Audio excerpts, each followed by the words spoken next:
नमस्कार मित्रांनो, मी आज तुम्हाला दाखवणार आहे बिडाच्या तव्यावर न चिकटता डोसा कसा करायचा।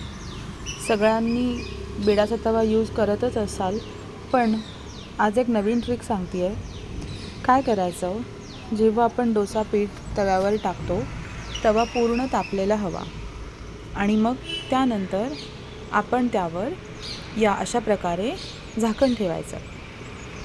साधारण 2-3 मिनटं गॅस बारीक करायचा आणि झाकण ठेवायचं। 2-3 मिनटांनंतर तुम्ही बघू शकता डोसा एकदम छान लालसर गुलाबी क्रिस्पी दिसत आहे। त्याचबरोबर तो अजिबात चिकटलेलाही नाही आहे। सो तुम्ही अशा प्रकारे हा डोसा बनवू शकता।